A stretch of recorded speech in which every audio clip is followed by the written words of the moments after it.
सदर की जानिब से वापस किए जाने के बाद अदालती इस्लाहात बिल दोबारा पार्लियामेंट के मुश्तरका इजलास में मंजूर। वज़ीर कानून के खिताब के दौरान अपोजिशन का हंगामा, अराकीन नशिस्तों पर खड़े हो गए। स्पीकर डाइस का घेराव, अपोजिशन अराकीन के ऐवान में इलेक्शन कराओ, मुल्क बचाओ के नारे, बिल की कापियां फाड़ दी। वज़ीर कानून आजम नज़ीर तारा ने खिताब में कहा कि सदर ने बिल पर एतराज़ करते हुए मनफी जबान इस्तेमाल की। मुल्क में एक ही दिन इलेक्शन करवाने की करारदाद भी मंजूर।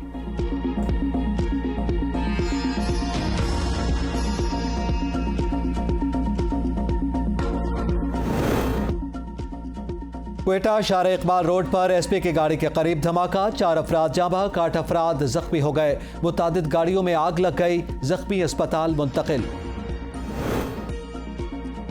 आसिफ जरदारी का शहबाज शरीफ को अपोजिशन से गैर मशरूत मुज़ाकरात का मशवरा। आसिफ जरदारी ने कहा कि अपोजिशन को भी मुज़ाकरात के लिए शहबाज शरीफ के पास आना होगा, क्योंकि ये वज़ीर आज़म हैं। डायलॉग की अथॉरिटी वज़ीर आज़म के पास है। बिलावल भुट्टो ने कहा उनकी साजिश थी कि एक सिलेक्टेड वज़ीर आज़म, सिलेक्टेड आर्मी चीफ और सिलेक्टेड चीफ जस्टिस होता। अगर ये साजिश में कामयाब हो जाते तो मुल्क में सिलेक्टेड मार्शल लॉ होता। दुनिया के सामने ऐसी जमहूरियत जाहिर की जाती। ये थी असल साजिश। 10 अप्रैल जमहूरियत की फतह का दिन है।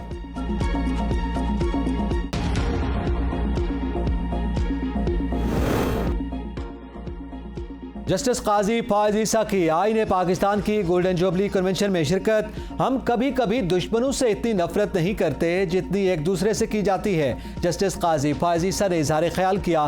कहा पार्लियामान और ब्यूरोक्रेसी का वजूद लोगों की खिदमत के लिए है। जजेस का काम फैसले करना है। आने से पहले स्पीकर से पूछा था कि यहाँ सियासी बातें तो नहीं होंगी। वाजे करना चाहता हूँ, यहाँ जो भी सियासी गुफ्तगू हुई उससे मेरा कोई ताल्लुक नहीं। कल को यहाँ मौजूद लोगों के ही केसेस मेरे पास आएंगे। किसी के हक में फैसला आएगा और किसी के मुखालिफ, फिर मेरे खिलाफ भी यहां बातें होंगी। अगर मैं हल्फ की पासदारी न कर पाऊं तो मुझ पर हर तरह की तनकीद कर सकते हैं।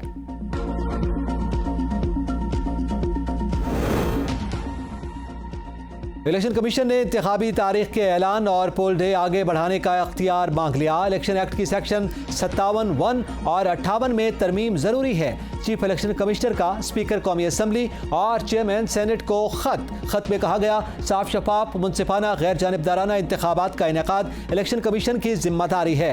अदालत के 1 मार्च और 4 अप्रैल के फैसलों से तनाज़ात ने जन्म लिया। मुतादिद मवाक़े पर इलेक्शन कमीशन की रिट को चैलेंज किया गया। मुजव्वज़ा तरामीम की मंजूरी में चेयरमैन सेनेट और स्पीकर कौमी असम्बली किरदार अदा करें।